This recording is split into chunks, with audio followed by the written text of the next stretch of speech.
সবাইকে আমাদের চ্যানেলে স্বাগত জানিয়ে শুরু করছি আজকের আলোচনা। আজকের আমাদের আলোচ্য বিষয় সপ্তম শ্রেণীর আমাদের পৃথিবী নামক ভূগোল পাঠ্য বইয়ের 3য় নম্বর অধ্যায়ের নাম বায়ুচাপ। আজকে আমরা আলোচনা করব সপ্তম শ্রেণীর ভূগোল পাঠ্য বইয়ের অন্যতম একটি চ্যাপ্টার বায়ুর চাপ নিয়ে। এখন আমাদের যে চ্যাপ্টারের নাম বায়ুর চাপ, এই বায়ুটা কি না, যাকে আমরা অন্যান্য ভাষায় বাতাস, হাওয়া বলে থাকি, তাকেই ভূগোলের ভাষায় বায়ু বলা হয়। এই বায়ু কী রকমভাবে চাপ দেয় আর চাপটা কেনই বা দেয়, বায়ুর চাপটাই বা কী, এই সম্বন্ধে সামগ্রিক তথ্য আমরা জানবো এই চ্যাপ্টার থেকে। আমরা যদি নর্মালি দেখি যে আমরা যখন শ্বাস প্রশ্বাস নিই তখন আমাদের বুকটা কেমন ফুলে ওঠে, আবার কখনো কখনো নেমে যায়। এটা কেন হয়? আবার আমরা যদি দেখি যে কোনো একটা গ্লাসে যদি আমরা কোনো একটা পানীয় নিয়ে তাকে যদি আমরা নলের সাহায্যে খাওয়ার চেষ্টা করি, তখন দেখবে না প্রথমে টানলে কিছুটা অংশ কিন্তু তা পানীয়টা আসে না, কিছুটা অংশ হাওয়া অর্থাৎ বাষ্প বা বায়ু আমাদের মুখের মধ্যে আসে, তারপরে পানীয়টা আসে। এরকম কেন হয়?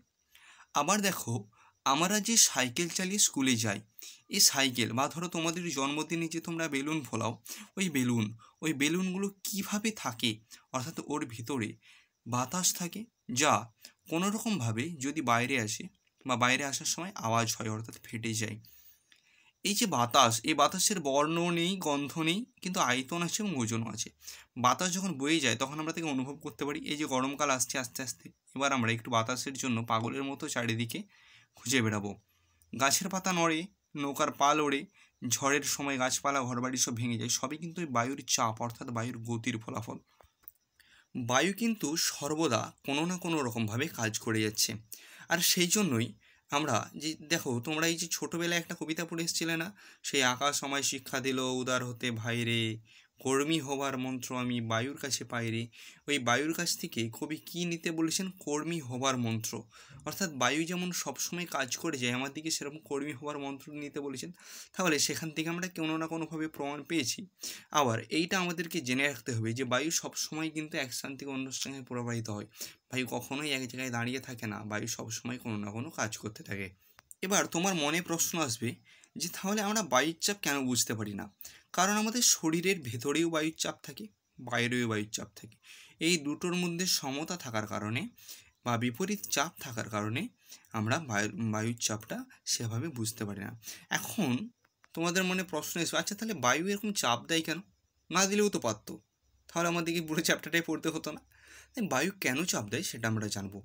দেখো, পদার্থের সাধারণভাবে 3টে অবস্থা হয়: কঠিন, তরল এবং গ্যাসীয়। প্রত্যেকটা পদার্থই কিছু না কিছু অণু দিয়ে তৈরি। এই কঠিন এবং তরল পদার্থকে আমরা চাক্ষুষে দেখতে পেলেও গ্যাসীয় পদার্থকে কিন্তু আমরা চাক্ষুষে দেখতে পাই না। কিন্তু এই গ্যাসীয় পদার্থগুলোও কিন্তু কোনো না কোনো রকমভাবে অসংখ্য অণু দিয়ে তৈরি, ঠিক কঠিন এবং তরল পদার্থের মতো। বোঝা গেল? এবার এই গ্যাসীয় পদার্থের মধ্যে যে অসংখ্য অণু, এইগুলো পরস্পরের মধ্যে যখন সংঘর্ষ, এরা কি হয় না সবসময় প্রচুরভাবে দৌড়তে থাকে, গ্যাসীয় পদার্থের অণুগুলো। তাই এরা যখন দৌড়তে থাকে, তাহলে দৌড়তে ভাবো যদি একটা ছোট জায়গা, তাতে যদি তোমাদের স্কুলের সবাইকে দিয়ে দেওয়া হয়, বলো বাবু তোমরা সবাই দৌড়াও, তখন তোমরা তাহলে কী করবে বলো তো? তখন তোমরা একে অপরের সঙ্গে ধাক্কা লাগবে। ঠিক বায়ুদের অণুগুলোও সেরকম হয়। ছোট আবদ্ধ পাত্রে বা কোনো না কোনো জায়গায় গিয়ে কী হয় না, বায়ু যখন পরস্পর ছুটোছুটি করতে থাকে তখন অণুগুলো একে অপরের সঙ্গে ধাক্কা খায় বা পৃষ্ঠতলের সঙ্গে ধাক্কা খায়। এই ধাক্কা খেয়ে একটা বল প্রয়োগ করে একক ক্ষেত্রফলে প্রযুক্ত। এই বলের গড় মানকে আমরা বলবো বায়ুর চাপ। গ্যাসের আয়তন যত কমে অণুগুলোর মাঝে দূরত্বও তত কমে, ফলে ঘনত্ব বাড়ে, প্রতি সেকেন্ডে অণুগুলোর ধাক্কায় সংখ্যা বাড়ে, তার ফলে চাপও তৈরি হয়। দৈনন্দিন জীবনে আবহাওয়া নিয়ন্ত্রণে বায়ুর চাপ খুব গুরুত্বপূর্ণ। দেখো, আমাদের দেখবে প্রত্যেকের বাড়িতে গ্যাস সিলিন্ডার আছে। এই গ্যাস সিলিন্ডারে কী হয় বলো তো? সবসময় দেখবে বলে বড়রা যে গ্যাস সিলিন্ডারকে খুব সাবধানে রাখতে হবে, নাহলে গ্যাস সিলিন্ডারগুলো কী হয়, বাস্ট করলে সমস্যা হবে, অনেকে মারা যাবে। তাহলে গ্যাস সিলিন্ডারটাকে কেন এত সাবধান রাখতে পারে না? আমরা ন্যাচারালি এই গ্যাস সিলিন্ডারে গ্যাসকে, লিকুইড পেট্রোলিয়াম গ্যাসকে আমরা কী করি, লিকুইড বানাই পেট্রোলিয়াম গ্যাসকে। কীভাবে না, এখানে প্রচুর চাপ দিয়ে গ্যাসকে তরলে পরিণত করা হয়, তার ফলে ওই যে গ্যাস সিলিন্ডারের ভিতরে গ্যাসের অণুগুলো অজস্র রকমভাবে ছুটোছুটি করতে থাকে। তাই কোনো ফাঁকা পেলে কী হয়, বীভৎস শব্দ করতে করতে বেরিয়ে যায়। এখানে বিভিন্ন ধরনের পরীক্ষা আছে, তোমরা একটু পড়ে নিও, আমরা মূল মূল অংশগুলো একটু দেখে নেব। এবার দেখো একটা প্রশ্ন দেওয়া আছে, বায়ুর চাপ কি সর্বত্র সমান? আচ্ছা বলো তো, তোমাদের সাধারণ অবস্থায় কী মনে হয়, সব জায়গায় কি বায়ু সমানভাবে চাপ দেয়? কখনোই না। পৃথিবী পৃষ্ঠ বা সমুদ্র সমতলে বায়ুর চাপ সব থেকে বেশি, অর্থাৎ কি সমতলে বায়ুর চাপ বেশি, যত উচ্চতায় উঠে যায় বা যত উঁচুতে উঠে যায় তত বায়ুর চাপ কী হয়, কমতে থাকে। বোঝা গেল?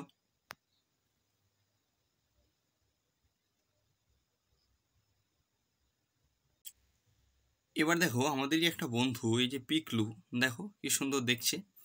এই পিকলু ডায়েরিতে অনেক কিছু তথ্য লেখা, যেগুলো আমরা ওকে না বলে একটু পড়ে নিই, বুঝলে? চলো দেখা যাক। বলছে বায়ুর চাপ সর্বমুখী, অর্থাৎ বায়ু কোনো বস্তুর উপর সব দিক থেকে চাপ দেয়, এটা ঠিক। কিন্তু বায়ুর যেমন ঊর্ধ্বমুখী চাপ আছে, বায়ুর তেমন নিম্নমুখী চাপ আছে, বায়ুর তেমন পার্শ্ব চাপও আছে। সমুদ্র সমতলের বায়ুর চাপ ৭৬ সেমি পারস্তম্ভের চাপের সমান। ৭৬ সেমি পারস্তম্ভের চাপের সমান হয়। এই জায়গাটা দাগ দিয়ে রাখবে, পরীক্ষায় খুব প্রশ্ন আসে যে সমুদ্র সমতলে বায়ুর চাপ কত। বায়ুর চাপ মাপা হয় মিলিবার এককে। ১ মিলিবার 0.বা ০.০২৯৫৩ ইঞ্চি পারস্তম্ভের চাপের সমান। ৪৫ ডিগ্রি উত্তর অক্ষরেখায় গড় সমুদ্রপৃষ্ঠে বায়ুর চাপ ১০-১৩ অর্থাৎ ১০১৩.২৫ মিলিবার। এটা খুব পরীক্ষায় পড়ে। বায়ুর চাপ মাপার যন্ত্রের নাম ব্যারোমিটার। আচ্ছা ব্যারোমিটারটা কোথা থেকে এলো? ১৬৪৩ সালে একজন বিজ্ঞানী নামতার টরিসেলি আবিষ্কার করেছিলেন এই ব্যারোমিটার, পারদ ব্যারোমিটার তৈরি করে। এর মাধ্যমে বায়ুর চাপের তারতম্য পরিমাপ করা যায়। একটি পারদ ভর্তি পাত্রে দেখবে একটা একমুখ বন্ধ পারদ ভর্তি কাঁচের নল উপর করে বসানো হয়। বায়ুর স্বাভাবিক চাপে কাঁচ নলের মধ্যে প্রায় ৭৬ সেমি পারদ থাকে। বায়ুর চাপ কমলে পারদ নেমে যায়, আর চাপ বাড়লে উষ্ণতা বাড়ে। এভাবে কী হয় না, ব্যারোমিটারের চাপ কমতে থাকে বা ব্যারোমিটারের সাহায্যে বায়ুর চাপ মাপা হয়। পরের পাতায় দেখো কি সুন্দর একটা ঘরের ছবি দিয়ে আছে, দেখে তোমরা পাশের জায়গাগুলো পড়ে না, এখানে বায়ুর চাপের পরোক্ষতাটা দেখানো হয়েছে। এরপরে নিচে দেখো সুন্দর দুটো গল্প লেখা আছে। বলছে কোনো একদিন সৃজন গরমকালে স্কুল থেকে বাড়ি ফিরে দেখে আকাশ জুড়ে কালো মেঘ করে আশপাশটা থমথমে হয়েছে, গাছের পাতা নড়ছে না। হঠাৎ করে ঝড় উঠে জানালা দরজায় প্রচণ্ড জোরে আছড়ে পড়ল। এই যে ঝড় ওঠার সময় থমথমে হয়ে থাকে, একটু বাতাস পায় না, এটা একটা পরিবেশের যে খারাপ আবহাওয়া তার লক্ষণ দেয়। আবার যখন পুজোর ছুটিতে ঝিনুক তার বাবা মায়ের সঙ্গে গোমুখে বেড়াতে যায়, সেখানে জায়গাটা খুব সুন্দর হলেও ঝিনুকের মনটা খারাপ, কারণ এখানে তাদের খাবার চাল ডাল কিছুই ভালো রকম সেদ্ধ হয় না। সেক্ষেত্রে ঝিনুকের বাবা তাকে বলে যে পাহাড়ি অঞ্চলে এরকম ধরনের অসুবিধা হয়। অর্থাৎ আমরা এখান থেকে কী জানতে পারলাম কি না, বায়ুর সর্বদা সমান চাপ দেয় না সব জায়গায়, কোনো জায়গায় কম, কোনো জায়গায় বেশি। এবার আমরা এসবো এই চ্যাপ্টারের সব থেকে হিট জোন, বায়ুর চাপের তারতম্যের কারণ বা পার্থক্যের কারণ। বড় প্রশ্নের জন্য খুব খুব খুব। এবার আমরা জানবো বায়ুর চাপের পার্থক্যের কারণ। প্রথমে আমি টেক্সটগুলোকে একটু বুঝে নিই, তারপর আমার মতো করে তোমাদেরকে এর বড় প্রশ্ন কিভাবে লিখবে তৈরি করে দেব। বলছে যে বায়ুর উষ্ণতার কারণে নাকি বায়ুর চাপের পরিবর্তন হয়। কিভাবে হয় আমরা লক্ষ্য করি। দেখো বায়ু যখন ঠান্ডা থাকে, যখন শীতল থাকে, তখন বায়ুতে অণুগুলো খুব কাছাকাছি অবস্থান করে, সেই জন্য বায়ু ভারী হয়। আবার যখন বায়ু উষ্ণ হয়, উষ্ণ হওয়ার ফলে বায়ুর অণুগুলোর গতিশীলতাটা বৃদ্ধি পায়। অণুগুলো চারিদিকে দৌড়তে থাকে, একে অপরের থেকে দূরে সরে যায়, সেই জন্য বায়ু হালকা হয় এবং বায়ুর চাপও কমতে থাকে। বোঝা যাচ্ছে? আবার দেখো নিরক্ষীয় অঞ্চলে সূর্যরশ্মি লম্বভাবে কিরণ দেয়, সেই জন্য ওই জায়গাতে বায়ু উষ্ণ হয়। এবার নিরক্ষীয় অঞ্চলে বায়ু উষ্ণ বেশি হওয়ার কারণে তাহলে বায়ুর চাপ কমতে থাকে না বাড়তে থাকে।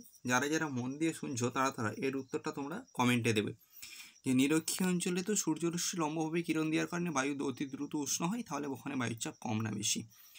শীতল মেরু অঞ্চলে বায়ুর চাপ বেশি। পৃথিবীর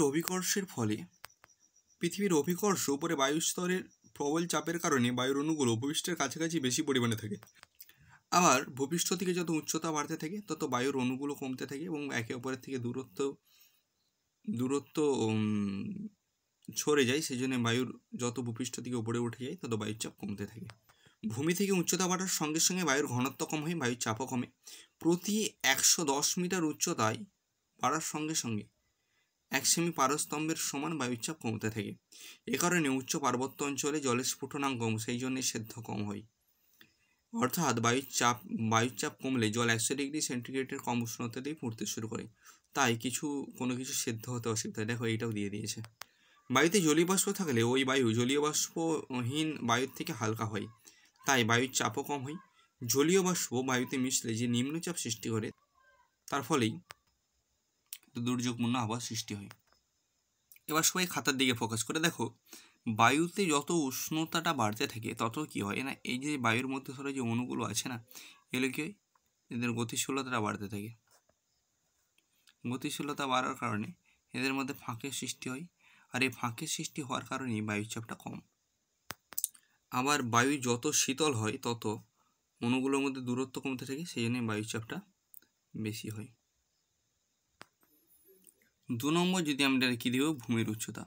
এই ভূমিরূপে যতটা ধরো কাছাকাছি অঞ্চল আর ভূমির নিচের জায়গাগুলোতে অণুগুলির মধ্যে দূরত্ব কম, সেই জন্য এখানে বায়ুর চাপটা বেশি। যত উপরে ওঠা যায় তো বায়ুকে বাষ্প হয়ে হালকা হয়ে উপরে ওঠে, তো সেই জন্য বায়ুর চাপটা এখানে কম। বোঝা গেল? এবার আমরা জানবো বায়ুতে জলীয় বাষ্পের পরিমাণ বেশি থাকলে বা কম থাকলে কি হয়, বায়ুর উষ্ণতা কম বেশি হতে থাকে, সেই জন্য বায়ুর চাপও কম বেশি হয়। পৃথিবীর আবর্তন গতি একটা বড় প্রভাব ফেলে। আবর্তন গতির ফলে যে মাধ্যাকর্ষণ শক্তি বা মহাকর্ষণ শক্তির টান, অর্থাৎ এই আবর্তন গতির ফলে কি হয় না, এখানকার বায়ু দুটো উপক্রান্তীয় অঞ্চলের দিকে ছিটকে যায়। একটু পরে আমরা দেখব উপক্রান্তীয় অঞ্চল কাকে বলে। তো সেই জায়গাগুলোতে কি হয় না, বায়ুর চাপগুলো কম বেশি হতে থাকে। বায়ুমণ্ডলের ঘনত্বের জন্য কম বেশি হয়, আশা করি আমরা 4-5 সময়। এবার আমরা চাপ বলের সম্বন্ধে একটু জেনে নিই। লক্ষ্য করো, তোমাদের বইয়ে একটা সুন্দর করে গোল ছবি দিয়ে বিভিন্ন ধরনের কালার এবং বিভিন্ন ধরনের চাপ বলে লেখা আছে। এর আগে আমরা একটু শিখে নেব যে বায়ু সবসময় উচ্চচাপ থেকে নিম্নচাপের দিকে প্রবাহিত হয়। বোঝা যাচ্ছে না? যায়নি? বায়ু কী হয় না, উচ্চচাপ থেকে নিম্নচাপের দিকে প্রবাহিত হয়। সেই জন্য দেখো এখানে নিরক্ষীয় নিম্নচাপ বলয় থেকে যে বায়ুটা থাকছে, ওখানে কর্কটীয় উচ্চচাপ বলয় থেকে মকরীয় উচ্চচাপ বলয় থেকে নিরক্ষীয় নিম্নচাপ বলয়ের দিকে আসছে, আবার কর্কটীয় মকরীয় উচ্চচাপ বলয় থেকে সুমেরুবৃত্ত প্রদেশে নিউকুমেরুবৃত্ত প্রদেশে নিম্নচাপ বলয়ের দিকে যাচ্ছে। এই জন্য আমাদের তাহলে বায়ুমণ্ডলে বা আমাদের পৃথিবীতে কতগুলো চাপ বলয় এসে দেখো, 2, 4, 5, 6, 7, মনে থাকবে? চলো এবার আমরা জানবো সমচাপ রেখা কাকে বলে। না, পৃথিবীতে যে সমস্ত জায়গার বায়ুর চাপ সমান সেই সমস্ত জায়গাগুলোকে মানচিত্রে যে কাল্পনিক রেখা দ্বারা যুক্ত করে তাকে আমরা বলবো সমচাপ রেখা। ভালো করে বুঝবে কথাটা, দুটো শব্দ কিন্তু উল্লেখ করলাম, মানচিত্র এবং কাল্পনিক রেখা। ঠিক আছে? কাল্পনিক রেখা ছাড়া কিন্তু সমচাপ রেখা হয় না, অর্থাৎ সমচাপ রেখাও কিন্তু কেউ টানতে যায়নি। বোঝা গেল? সমচাপ রেখার বৈশিষ্ট্যগুলো কি না, দেখো সমচাপ রেখাগুলো একটা প্রধান বৈশিষ্ট্য, কেউ কিন্তু কাকেও ক্রস করছে না সমচাপ রেখাগুলো। আর সমচাপ রেখাগুলো পৃথিবীতে যে সমস্ত জায়গায় বায়ুর চাপ সমান তাকে কেন্দ্র করে করে সমচাপ রেখা টানা হয়। বুঝা গেছে?